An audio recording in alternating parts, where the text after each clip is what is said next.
In brief, I'm Nelly Attar and I move for a living. I launched Saudi Arabia's first dance studio in 2017.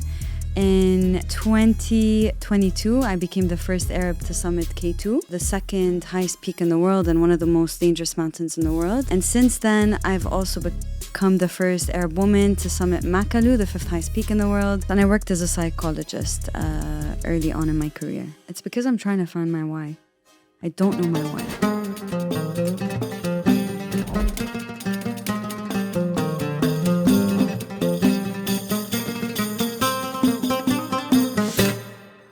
So welcome to BaytCast, brought to you by Bayt.com, the Middle East leading job site.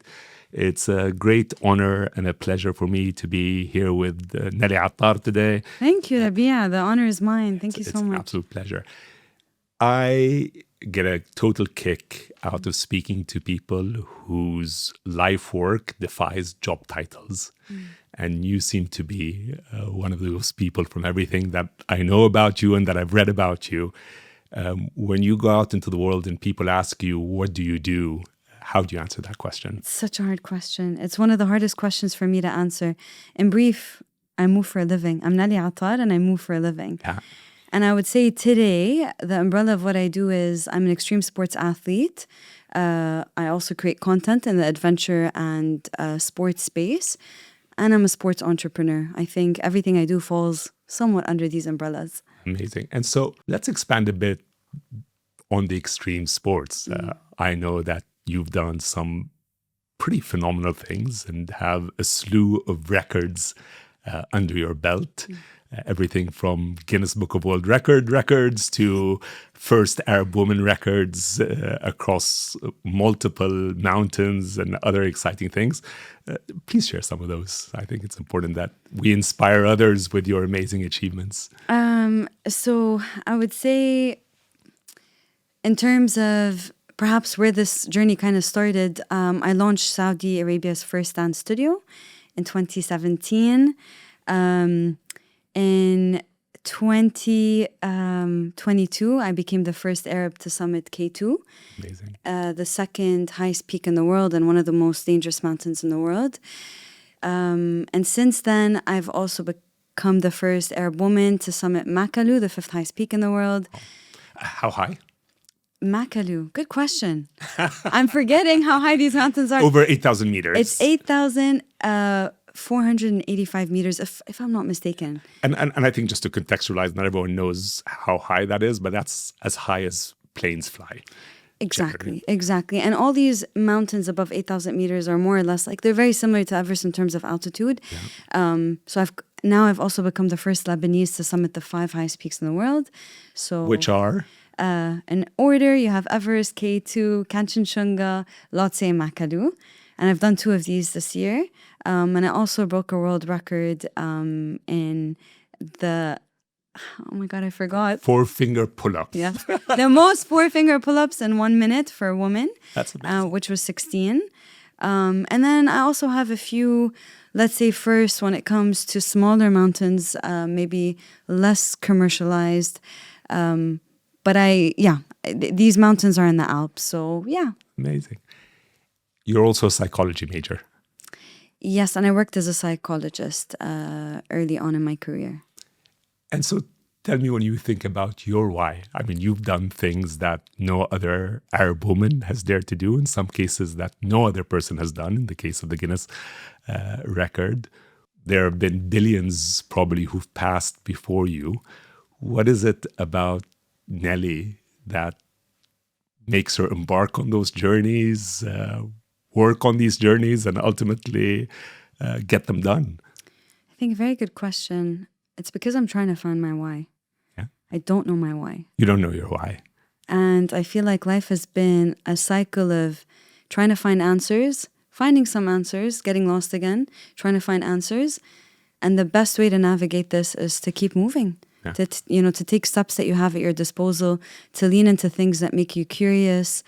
And it's just been the cycle for me of, from studying psychology, also really being immersed in the animal scene. I loved animals and I used to volunteer a lot for animal shelters because I wanted to do something in that space, to then really loving art. I did a minor in arts as well. I used to love photography, to then finding myself in dance. And I used to be known as a dancer, opening Saudi's first dance studio, to then climbing and becoming an extreme sports athlete.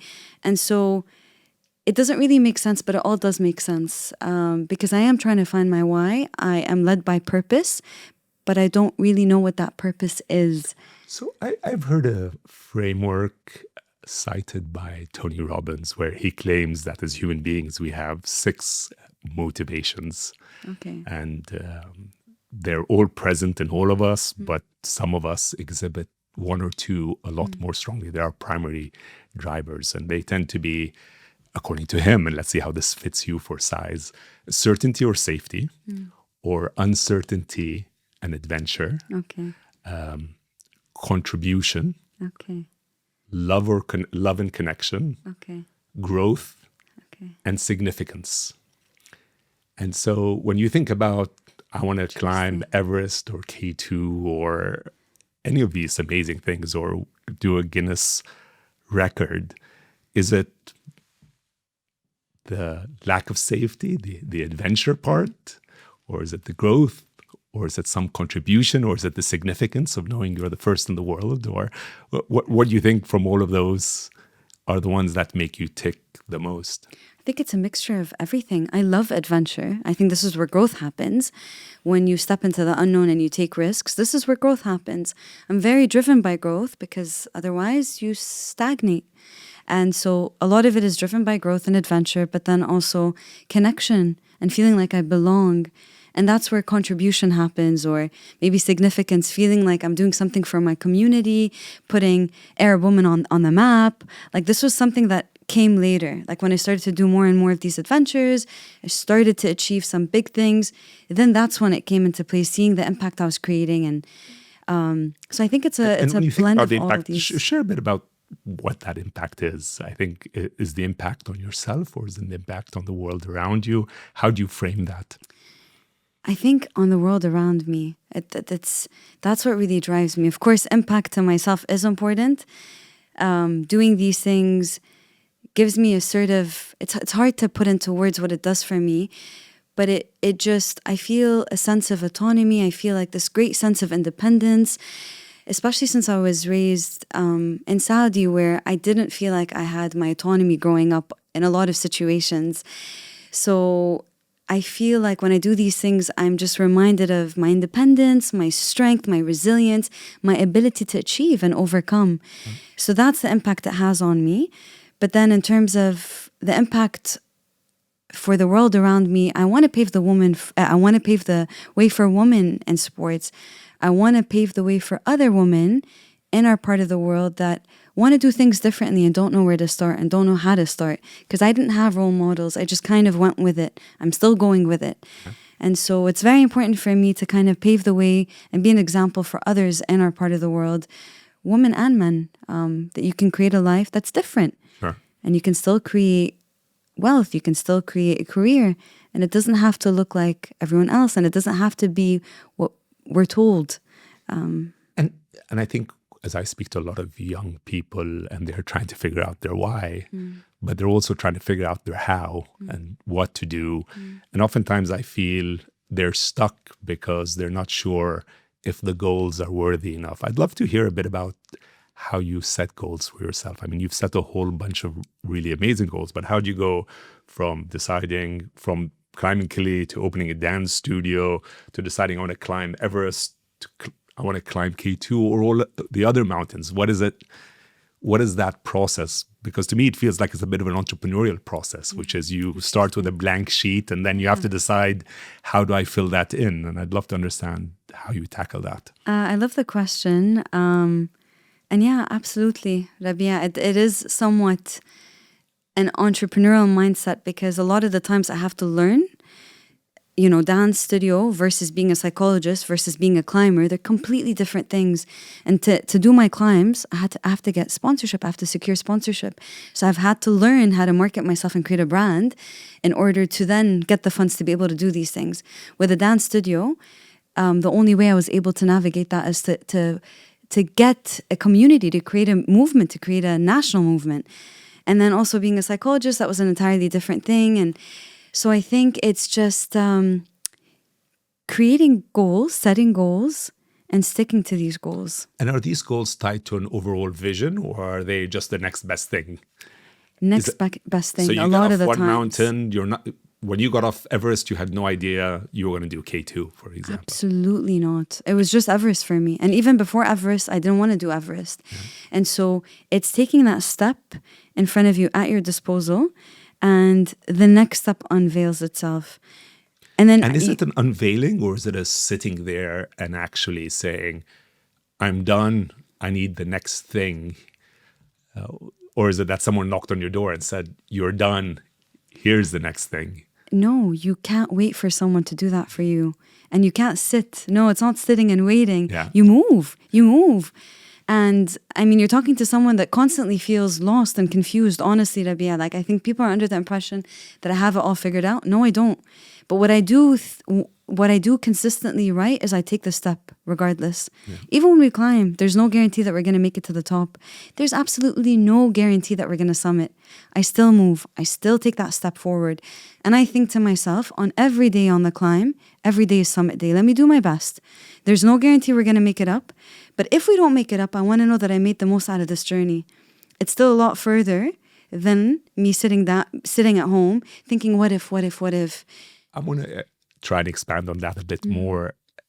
You've also met a lot of people on your journey who are also adventurers, who are also people who are climbing mountains that perhaps should not be climbed. Again, many of them have large death rates and are pretty dangerous. Do you feel for yourself and others, are you running towards something or running away from something? And does it vary from person to person? I think both. Both. And there's times where I feel like I am running away, and there's times where I feel like I'm running towards something. And a lot of times I have a feeling when I lean into what feels right for me, and then I carry on with it, regardless of the outcome, I feel so connected to my purpose. Or I feel so connected, although sometimes it's not clear, but I feel like I am meant to be here. I am doing the right thing. But when I feel like I gravitate towards what others think I should be doing, or if I don't actually follow through what I want to do, then I feel really lost. And sometimes I end up doing things just to run away. Yeah. But I think there is like a constant dance between running away and running towards. And I try to not run away because I tend to do that with sports. That's when I tend to overtrain. That's when I sign up to things that are kind of like I'm deviating away from the things I like. But you know what? It's not a bad thing because then it ends up opening up a new world for you. Yeah. You end up trying new things, you know? I think it's just dangerous when you engage in things that are not beneficial, that might harm you. You talked a bit about doing things maybe for others or depending on how others perceive it. Given that you're so outside of the mold, you've really done things that are truly unique, as evidenced by all of the records that you've broken. It's society oftentimes doesn't accept people who are out of the mold. And as a young Arab woman who grew up in Saudi, choosing to do all these wonderful things, I imagine comes with a bit of criticism. Have you been criticized at all for pursuing the journey? Of course. And what is the form of that and how have you dealt with that? Even from my family, even today I was told off by my sister that I need to focus. Yeah, at 35 I was told off by my older sister that I need to focus. I can't keep living life in La La Land. Yeah, I do get criticized by the closest people sometimes because they don't understand it. And have you found that you've self-censored yourself based on that criticism, or you just listen and you go ahead anyway? I've tried to, of course, sometimes it really weighs me down and it does get to me, especially if the people are closer to me. But what I try, my approach, is take what you can from this. A lot of the times, people that love you, that are giving you feedback, it comes from a place of love. So take what will serve you and disregard the rest. Take what will serve you. So if my sister's telling me to focus, clearly there are areas in my life where I'm scattered. It doesn't mean that I should move away from what I do, but maybe make it more refined, focus more on where I want to go or what's serving me. So I try to take the feedback that people are giving me and make it serve me. So, and then the things that don't serve me or, don't add value to me, I just disregard. When you were climbing Everest in particular, how did the family react to that? How did your immediate community react to that when you just set that as a goal? Were you getting encouraging words, or was your family and others telling you, step away, this is too difficult, too hard, and maybe too dangerous? A bit of both.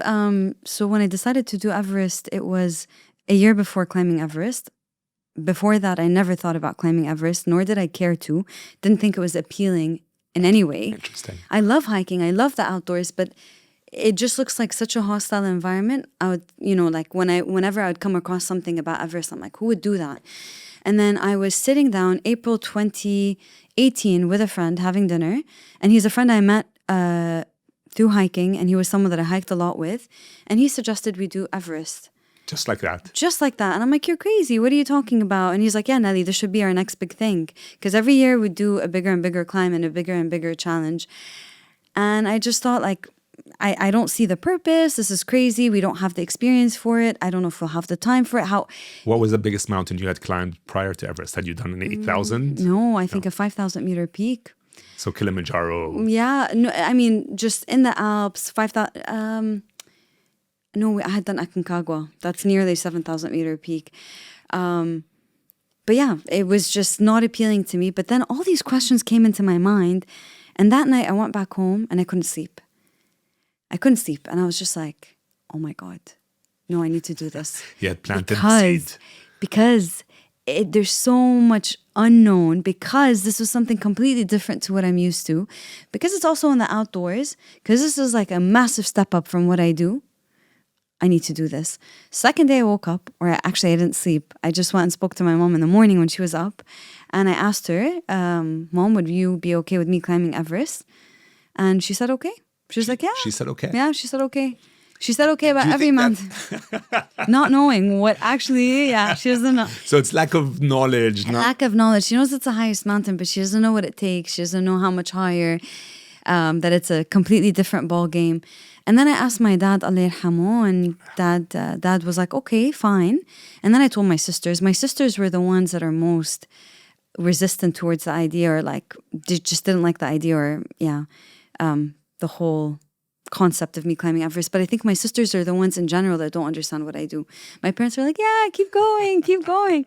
And so that's the day that I decided to do Everest, and that's how the whole journey unfolded. And so it feels like your parents have given you a lot of freedom. Do you recall your parents ever telling you, be careful or be safe, or... Of course. I mean, my mom, on every climb, she gets terrified. She gets scared because we lose connection.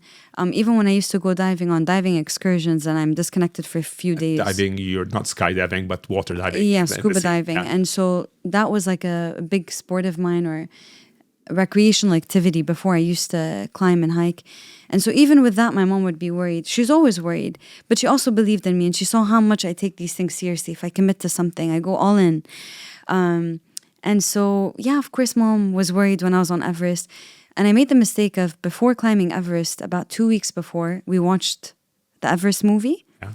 And I watched it with her. And then she went crazy. She's like, what is this? What have you signed up to? I'm like, Mom, it's too late. I paid already. And the same thing happened with the K2. And the same thing happened with the remaining mountains where she'd say yes, not knowing. But I think now she gets less worried, and she gets, as long as she sees me happy, of course I have to check in with her. I have to update her as much as I can. I have a satellite device with me. But I think she trusts my preparation. Yeah.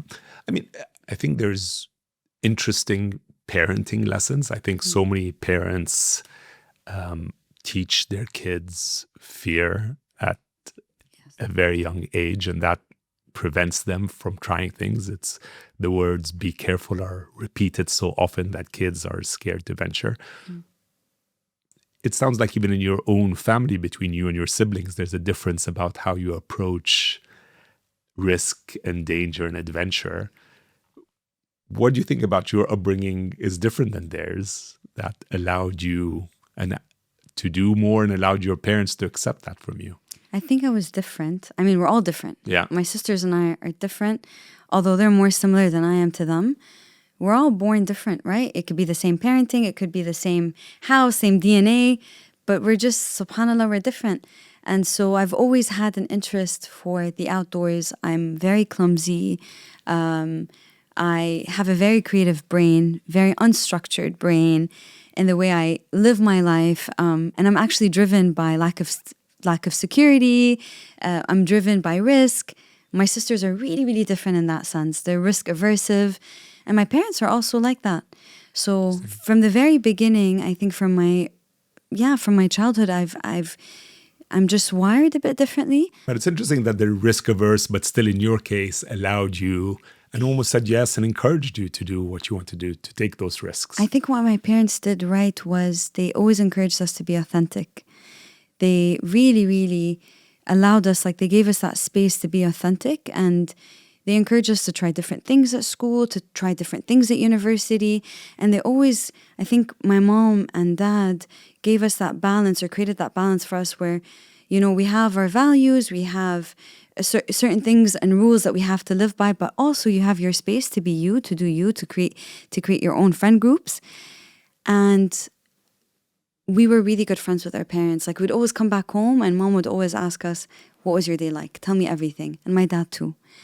So I was so rebellious from when I was young, but I never wanted to do anything behind my parents' back because they trusted me. So I found myself in wrong crowds. I found myself in very risky crowds, but I never, ever did anything behind my parents' back because I knew I was going to come back home and tell my mom everything. And she trusted me to be in those crowds. And my dad too, Allah yarham, would always tell me, you could be around 100 men. I know that you would never do anything behind my back. So it sounds like it's a combination of transparency as well as trusting your judgment that allowed your parents to set you free and allowed you to go off and do some pretty amazing things. Exactly. Tell me a bit about what the preparation for an Everest or a K2 looks like. And they might be very different, but I'd love to know, when does it start? How much before the actual climb? And physically and mentally and emotionally, what are you doing to prepare for that expedition? I'll focus on K2 because I think this is when my training really shifted gears, and I trained a lot harder, a lot smarter for 8,000 meter peaks. So every month would kind of look different. It starts with when you decide to do the mountain. So K2, it was 7 months before. And then right after that, I went and climbed a 7,000 meter peak just to test my abilities. It's like a smaller version of K2. After the 7 months, but before K2. Before K2, during the 7 months, as soon as I decided, I went and threw myself in the deep end. I went and climbed Amadablam. It's a 6,000 meter peak, much harder than Everest, but it's similar to K2 in terms of... Much harder just because it's technical. Yes, because it's mixed climbing. So there's all rock, ice, snow, constantly up until the summit. Wow. And the angle of the mountain is a lot steeper than Everest. But this was a really good testing ground for K2. Went and did that. And you start from what elevation? From 2,000 meters. And this is a 10-day or 2 months? 3 weeks. 3 weeks. And so that was a testing ground for me. Literally like research for me every single day. What did I eat? How did I feel on this altitude? What do I need to work on? Came back with all this like information on the areas that I need to work on. I really, really suffered on Amadablam. But that was really revealing for me to be able to train for K2. When I came back, started with the basics. A lot of sport-specific strength exercises. So there's like 2 to 3 sessions a week focused on strength. These sessions can go anywhere from an hour and a half to 3 hours. With a trainer or on your own? I had a trainer that was in the special forces, so he doesn't climb actually. Interesting. But I wanted to work with him because he has a very creative approach to training and pushing your body and resilience, and that's what I needed. I'm also a trainer, and I also have this extensive experience in climbing, but I wanted someone to help me think out of the box and really do things that I have not done before. And then in terms of the endurance stuff, I did a lot of zone 3 training, a lot of zone 4 training, contrary to what people would think, because we do move slow on mountains. You are moving slow. But your little oxygen means that you're in zone 3 or 4 more often. Exactly. So that's what people forget. And so I did do the slow training for hours just to train my aerobic capacity, to train my lungs and heart. But then I also had to do the zone 4 stuff. And sometimes that would be in the middle of long sessions. I would have bursts of like high intensity training. And so my week would look like a mixture of strength and endurance. Or how many hours a day? Anywhere between, let's say, 12 hours to 30 hours a week. A week. Yeah. Which means about 4 hours. It could be up to 4 hours a day of you training. Yes, it cycles. So we like, this is how it's like progression. So you go up and down and up and down. So every 2 weeks, I take a little recovery week. 2 weeks, a little recovery week. But then the general trend is going up. And that's, then you have that month before the climb where you hit peak performance. So it's like you're sharpening the knife and then you start to taper down. And so that's the general training for me. But lately, when I've been signing up to these 8,000 meter peaks in the last 2 years, I've been signing up on a whim. So it's like a month before. So my general approach lately is always train uphill, no matter what time of year it is. Train uphill. What do you mean by training uphill? Like I always have stair climbing in my program. I have trail running. But now, for example, I'm training 7 hours a week. I think this is what an average athlete would do. And then if I decide to do an 8,000 meter peak, at least there's a base there. And then I refine that usually a month before, if I have a month. And yeah, your body doesn't forget. And the strength training is weights? Is it calisthenics? It's everything. So then also this is my approach. Contrary to what a lot of climbers do, I think they focus on just the exercises that mimic climbing. I do everything because climbing, what I realize is it throws everything your way. Yeah. Sometimes there's sudden movements. Sometimes there's a crevasse and you fall into it. You have to climb your way up. That's where calisthenics can help. Yes, we have to do a lot of leg and back exercises and glute exercises. But what I feel helps me, even on a psychological level, is to train everything. Train everything. Train your neck, train your fingers, train your legs, train your back.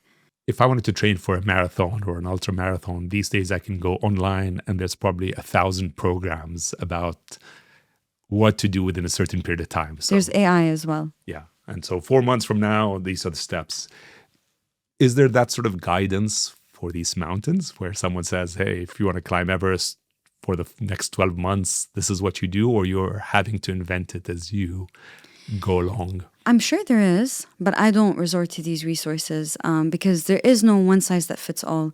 And then, there's some people that are raised or live in close proximity to mountains. And so for them, training would look very different. And there's people like me that live in the desert, completely different environment and conditions. And there's no altitude here. So how do you take your body from extreme environments like the heat and 0 altitude, literally sea level, to the highest peaks in the world? So I've had to be very creative with my training, and it's all been trial and error for me. I've worked with different coaches. I've also done triathlons and long distance running, but this has all been like experimental for me, experimental. What works for me? What doesn't work for me? I also work with athletes. So I learned from them and I implement a lot of these lessons that I've learned myself with my athletes. And so, yeah, I'm sure there's tools online that will help, but there is no one size that fits all. And if you're not climbing a mountain, what type of motion or sport do you enjoy the most? And what do you feel has been the best for you? Sports that I share with people. I love training with people. Yeah. It's why I started. Give me an example of a sport that you share with people. Running. I love running with a friend and then just having really good conversation. I love doing intervals with friends and then all of us just dying and sharing the process and then feeling so good after. And I especially love calisthenics. I really, really enjoy calisthenics. Calisthenics is a patience game. You could be training for one movement. You can spend 2 years before you unlock a movement. And I don't think anything has made me feel this strong like calisthenics does. Interesting. And it translates and it transfers into other sports. Like if you're a good runner, you're not going to be good at calisthenics. If you're a good runner, there's no guarantee that you're going to be good on altitude.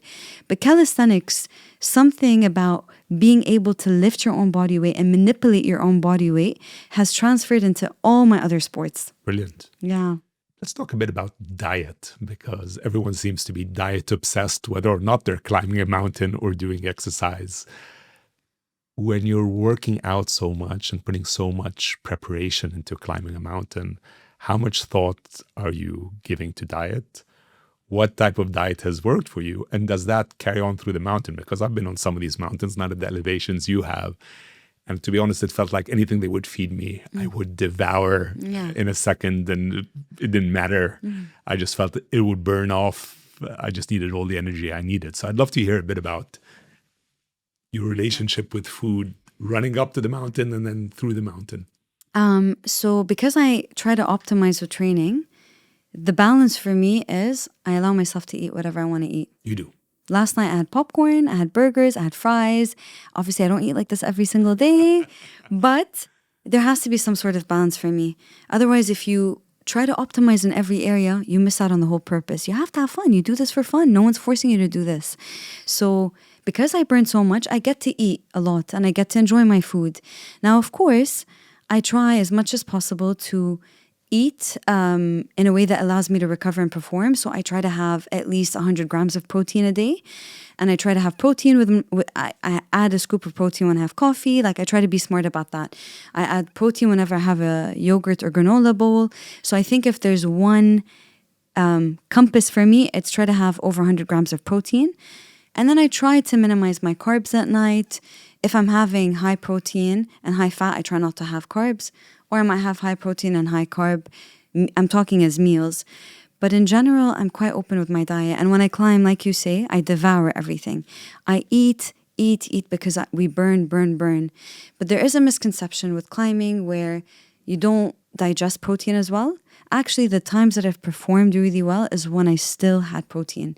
When I still had protein scoops and I took my protein up with me, whether it's in the form of powdered bone broth or isoprotein, protein is still essential. So I eat everything. It sounds like while you give yourself the freedom to enjoy your food, you are aware of what you're eating. Right? Yes, I'm still intentional and mindful, but I also enjoy food. Yeah. And so because I train so hard, I'm going to allow myself to eat. Sure. Yeah. Tell me a bit about the emotional journey of preparing for a mountain, arriving at the day, summiting, and then what happens afterwards. I imagine there are lots of ups and downs along the way. And what does that profile look like for you? It's hard to describe it all because there's some mountains that take 2-3 days in the Alps, and there's the 8,000 meter peaks that take 2 months or 6 weeks. So there's a whole spectrum of emotions that we go through. And so let's go through K2, because that's a particularly hard mountain and one that you had to prepare very hard for. And that obviously carried a lot of risk with it. I'd love to understand how that felt as you were preparing and what it felt like on the day you started. And I mean, typically when people climb mountains, you see the photo of them summiting and there seems to be a glorious moment. But it forgets everything that preceded that and everything that follows that. And I think it's very enlightening to understand what the rest of it looks like. So the training process is really difficult. I feel like that's usually the hardest part. I spend hours training on my own. It's a lot of compromise and sacrifice to be able to put in these hours of training. So that in itself is a climb. And I feel like the climb is... this is where the fun begins. So I suffer a lot in the process. And I usually tell myself, suffer now, summit later. Suffer now, summit later.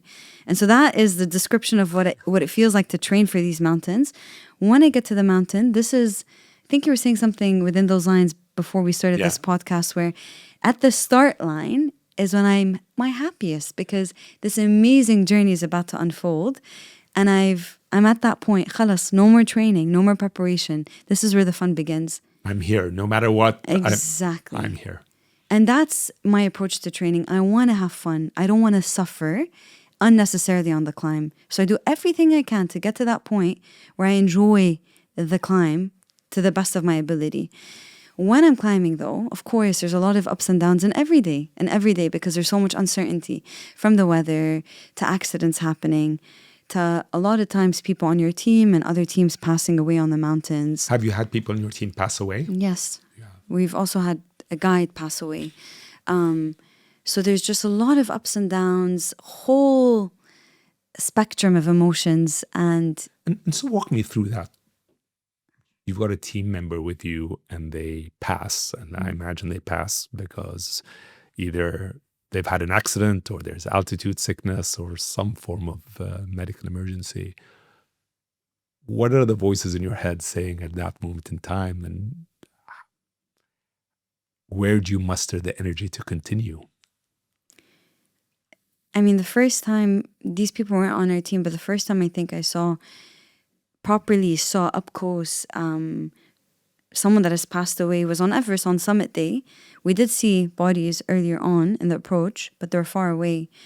On the way to the summit, the scariest night, the hardest night, the most hostile night, because you're above 8,000 meters, above, the death zone where your body no longer adapts to the altitude. We're moving and I'm terrified, I'm petrified. And then we see someone that had just passed away the night before. And I actually don't remember the summit of Everest much. I don't remember the whole day much. I was so scared. I feel like that moment felt like trauma because I don't remember most of what happened that day. And what I just remember thinking is, just like that person, I'm here, not expecting to die, wanting to come back, share this, moment with my family and friends. And I hope for the best. And that's what that person, Allah yarhamah, was, thinking. And she passed away. And yeah, it's just a reality check of what we're doing and how difficult, how dangerous it is. And we're not meant to be there. We're not meant to be in these environments. When you saw that and it affected you so much, what kept you going? Why not turn back? I mean, that's a real example of the danger. I wanted to turn back. I so badly wanted to turn back. But I was thinking, I made it this far, for this day, for this moment. Let me see how far I can go. Let me see how far I can go. But this is a reality check of how dangerous this is. And so you keep this in check. You keep this in mind. And I think that propelled me to just go faster, to just move so fast. I was, I think, one of the first few people from my team to reach the summit only because I so desperately wanted to come back. So it gave me that drive to just move forward, not look back, not waste any time, and see how far I can go and turn back when I need to turn back. And I actually don't remember what it was like or what I saw on the summit of Everest. Imagine. I just have pictures. But it's of course not settling, and it's a reality check. This is really, really dangerous. This is so dangerous, and it can happen to anyone. And so it sounds like there's elation as you're starting Everest. There's a lot of daily ups and downs as you're getting up. There's some serious downs. You've seen people die. It sounds like in that particular case in Everest, it wasn't a particularly high moment in time because you were still haunted by the sight. What happens when you're done? You're back at the base of the mountain. What does that first day feel like, and what does every ensuing day in the next couple of weeks feel like? When we're back down to base camp. Yeah. So it's usually a process to get back down to base camp. On Everest, I think it took us 2-3 days to come back. Makalu this year, I came back from the summit. From the summit, went all the way down to base camp. It was a 27-hour day maybe. Wow. Went up from Camp 3 to the summit and came back all the way down. But I was just so adamant to leave the mountain. Because every moment you spend on altitude, your body doesn't recover. So even though you're coming down and you're at a lower altitude, your body is still not recovering. But when you're back at base camp, the feeling is relief because you're not safe until you're back to base camp. Even when you're moving down and you're at Camp 2, Camp 1, most of the dangerous sections are actually between Camp 1 and Camp 2. It's not up there. It's where the crevasses are. The ice falls. And there's the snow bridges and there's the ice fall, exactly like the Kumbu ice fall on Everest. It's between the base camp and Camp 1. So until you're back to base camp, you don't feel completely safe and relieved. So when we're back to base camp, that's when you're like, alhamdulillah. That's usually the feeling. And then that's when the excitement and happiness kicks in and you're able to process it all. And you get back to Dubai, and does it feel like there's a void, or do you feel like that I'm on cloud 9, that elation lasts a bit longer? Every mountain is different. Every mountain is different, but with every mountain, there is a dip that follows. A big dip, because for so long, you're completely isolated from the rest of the world. So that's one thing. stimulation is like very basic. You're back to nature. You're back to home. And all you do is eat, climb, try to stay safe. Eat, climb, sleep, try to stay safe. And so your world becomes so small, and only those that you love and that you're very connected to, you'd stay in touch with. But that's it, nothing else matters. And so then you come back to this world that's overly stimulating. And a lot of times, if I find it hard to kind of come back to the groove of things, it takes me about a month. But then also, I feel lost. Like, what's next? What do I do next? Where do I go? But it varies from mountain to mountain. Coming back now from Makalu and Kanchenjunga, which I climbed a couple months ago, I was really excited to come back. I was so happy because I didn't prepare so much for these mountains. And I planned to do Makalu. And then not Kanchenjunga. I planned to do Makalu, which is the 5th highest peak in the world. Alhamdulillah, it worked out even better than I expected. And then I had an opportunity to climb the 3rd highest peak in the world, which turned out to be harder than K2. And I threw myself in the deep end, as I always do.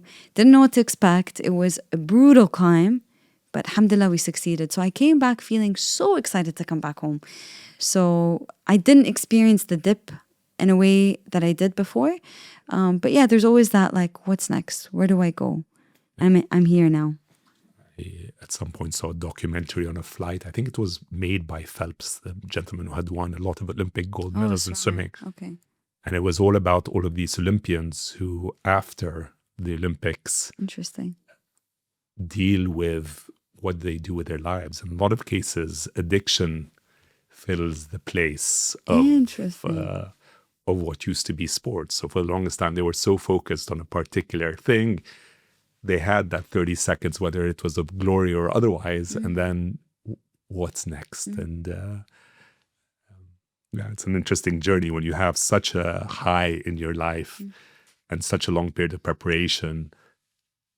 The day after is always a big question. And it's true even of entrepreneurs who sell their businesses for a tremendous amount of money. They wake up the next morning, and while they're supposed to be much happier, a lot of studies have shown that they're actually not a lot happier because a lot of the meaning that they associated with their life is no longer there, unfortunately. K2 in particular has a 25% fatality rate. When I think about that, that's... How much? 1 in 4, right? Yes, 1 in 4, yes. Yeah, 25%. So 1 in 4 people who go up there die. And that, to me, the analogy when I heard that figure was sort of like you're playing Russian roulette. In the old days, they talk about a 6-shooter. So you'd have a 1 in 6 chance, and still it was viewed as obviously something you don't want to do. But when you think about 1 in 4, how do you even rationalize, I'm going to do this and it's worth it? How did you come to terms with that? I don't look at the 1 out of 4. I look at the 3 out of 4 that stay alive. And then I focus precisely on those that are able to do it. When I climbed K2, about 300 people had already climbed K2. If they could, why can't I? What did they do? How can I do it better? And do you believe it is a preparation thing or an odds thing? Because in a lot of cases, these mountains can throw better weather at you, or they could, I don't know, at some point, perhaps preparation isn't part of it, or is it preparation? I don't know. I don't know enough about it. Of course, it is a bit of both. And the more you prepare for these uncertainties, right? The more prepared you are, the better able you are to handle things that will come your way. So preparation plays a massive role. So do you feel that some of those fatalities are a lot more to do with preparation than luck? Because I imagine the people who are trying to even summit are highly prepared athletes. It's a bit of both. Okay. It's a bit of both. I mean, some of the best climbers in the world, like Uli Stek, has died from a mistake. So it's a bit of both. And yes, the risks are really high up there, but the better you prepare, again, the more likely you are to stay safe and then also succeed in your quest to climb these mountains. And preparation isn't just about training. It's about failing as well, failing on other mountains. And what do you do when you fail? And so next time you fail, or next time you're met with a situation like that, what can you do? So it's preparation is key. And then, of course, there is an element of risk and unknown, but that's why we do it. If we know that we're going to make it, I don't think it makes it as much fun, or I don't think we'd be even compelled to do this.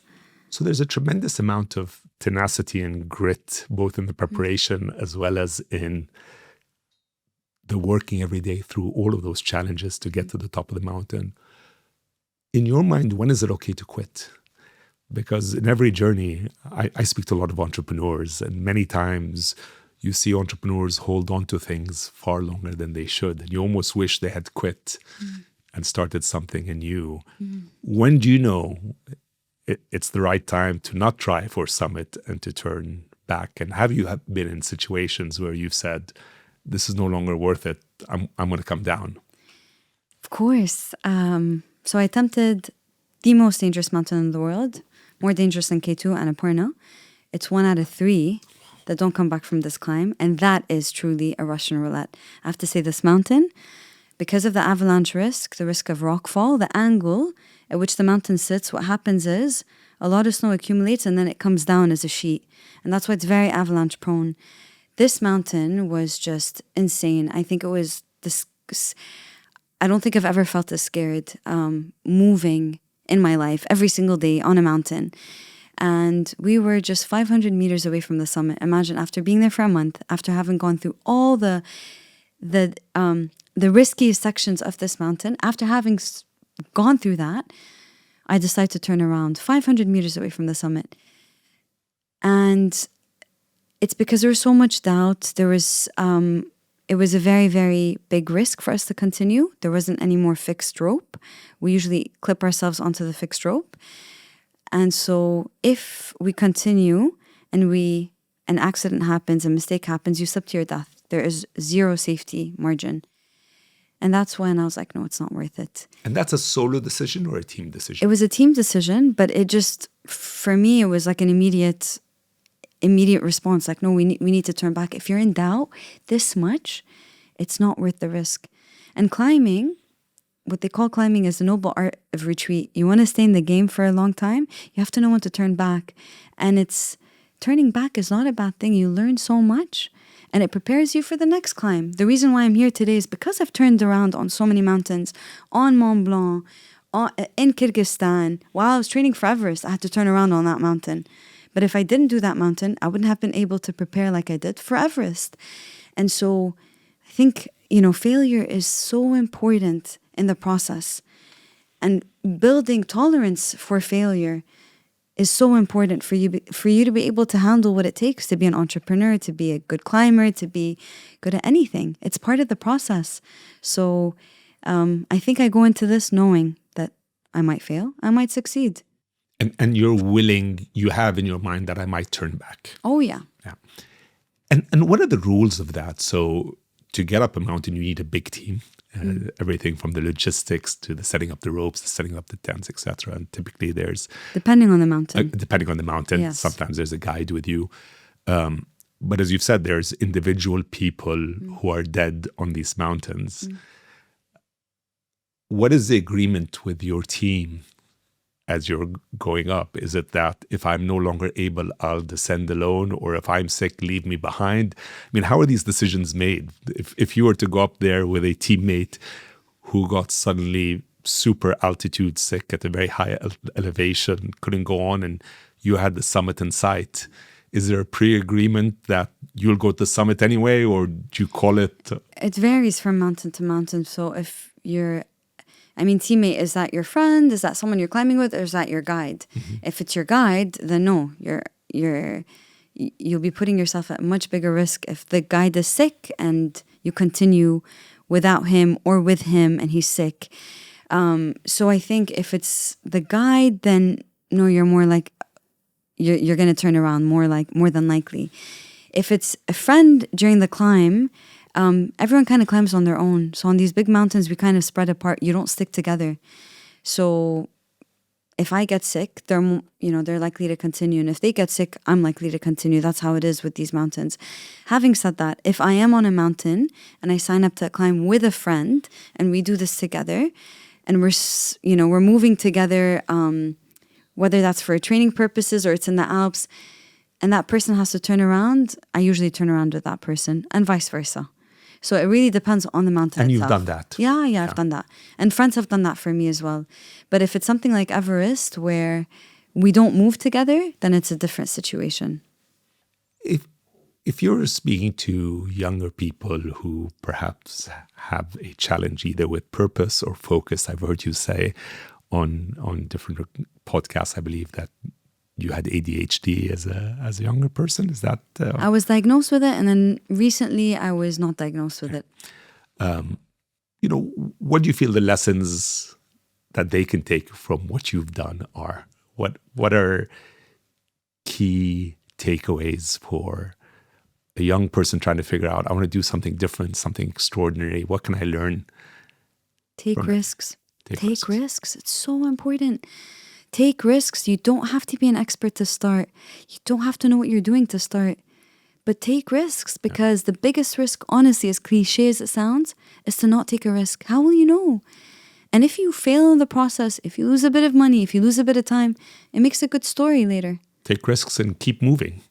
Take risks and keep moving, exactly. Don't sit back and dwell and think what if and, should I and would I. Move, keep moving forward, keep taking steps. I've seen you, I've done a charity bike ride with you, and I've seen photos of you carrying flags at various mountains. I think I've seen you with the Lebanese flag. I think I've seen you with the Palestinian flag. I know you mentioned the fact that you grew up in Saudi, and that was a formative part of your life. Tell me a bit about how you think about your climbing in terms of contributing to the issues in our region or to our community as a whole. I'm grateful I have a platform, because today, if you're online, that's when people know who you are, unfortunately and fortunately in some ways. And because I have a platform, I have a responsibility to help inspire, to help educate, to spread awareness. And, as soon as things happened in our region and as soon as the situation happened in Gaza, it was a no-brainer for me. I have this platform, I have a responsibility. And because I have an international audience, I especially have to shed light on what's happening in Gaza. And I'm a very proud Arab. Because I was raised in Saudi and I live in the UAE and I'm Lebanese Syrian, if I am to identify as anything, is I'm Arab. I'm an Arab, and I'm so proud to be an Arab. I love our culture, our values, our region. And I try to bring that to the rest of the world. And I also try to bring the rest of the world to us. I try to connect the two using my platform. Amazing. What's next? No, are there still mountains? Are there still... There's so many mountains. Are there? But my current mountain at the moment is creating impact in my community while I'm here. I don't want to climb at the moment. I would love to climb, but I think my next big thing is work in the region and creating activations and really trying to create an impact for the people around me in sports. So that's what's next. You coach people? I coach people, I lead adventure trips, and I deliver speaking engagements all across the region and globally. So I want to do more of that. And just, again, as a shout out to you, you're always looking for sponsorship for additional mountains and additional expeditions, right? That's yes. a part of the journey is always thinking about how do you make it financially make sense for you as you're achieving great things. And then also work with brands that I believe in and support them through my climbs because they get exposure. And so, yeah. Nelly, you're an amazing inspiration. This has been wonderful. And I thank you so much for your time. Thank you. Thank you. Right back at you. And I find it fascinating how you do all this and you still have time for sports and you go on these adventures. You're an inspiration, Rabea, really. Thank you. Thank you for having me.